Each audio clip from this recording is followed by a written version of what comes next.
जय गुरुदेव। जब महापुरुष सत्संग प्रारंभ करते हैं तो वह एक तरह का ऐसा विद्यालय होता है जिसमें लौकिक परलौकिक दोनों प्रकार की शिक्षा दी जाती है।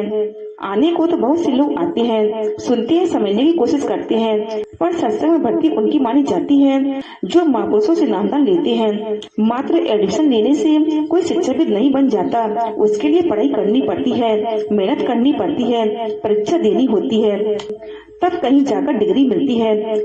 सत्संग विद्यालय में भी नामदान लेना यानी आप भर्ती हो गए, अब मेहनत करनी होगी। जहाँ कहीं सत्संग हो उसमें जाना, सत्संग वचनों को ध्यान पूर्वक सुनना, उसको अमल में लाना और मानवीय गुणों के विकास के साथ ही जीवात्मा को लगाकर नाम की कमाई में लग जाना, इस सत्संग विद्यालय का मुख्य उद्देश्य है। पहला पाठ इसी के साथ ही गुरु की आज्ञा का पालन करना पहला पाठ है।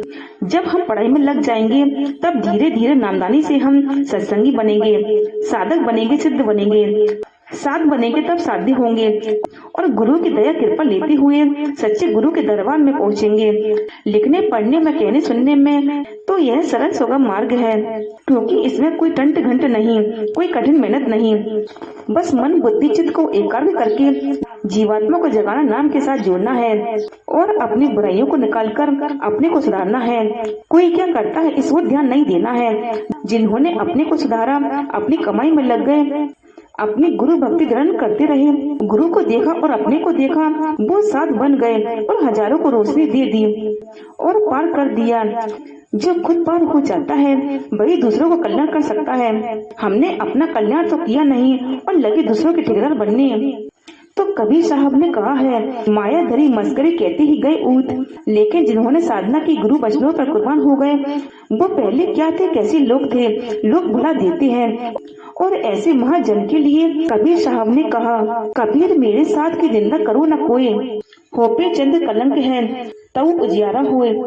इसलिए तो वाल्मीकि, जो महर्षि वाल्मीकि ने कहा, सत्संग में आजकल भाषा में दादागिरी नहीं चलती किसी की और न कोरी भाषणबाजी चलती है। थोड़े दिन भले ही चल जाए लेकिन चलती भी नहीं है और कहीं का छोड़ती भी नहीं। दीन दुनिया दोनों हाथ से निकल जाती है, दादागिरी है भी कुछ नहीं। यह तो एक ऐसे गुब्बारे की तरह से है जो हवा भरा तो उड़ने लगा। नादान बच्चे देखकर खुश होते हैं, तालियां बजाने लगते हैं और जब हवा निकल गई तो नामो निशान ही खत्म हो गया।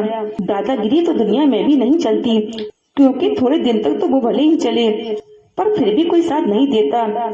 इस संदर्भ में मुझे याद आई, मेरे एक परिचित थे, छात्र जीवन में पढ़ाई की तरफ ध्यान न देकर दादागिरी में जुट गए। पढ़ाई लिखाई तो न कर सके, ठीक से बस बाहें झाड़ना, इधर से हाथ फटकारना, उधर से हाथ फटकारना ही सीखा। और फिर जब थोड़ा समय निकल गया आगे तो पारिवारिक जिम्मेदारियां सिर पर आ गईं, तो उन्हें एहसास हुआ अपनी गलतियों का। जय गुरुदेव।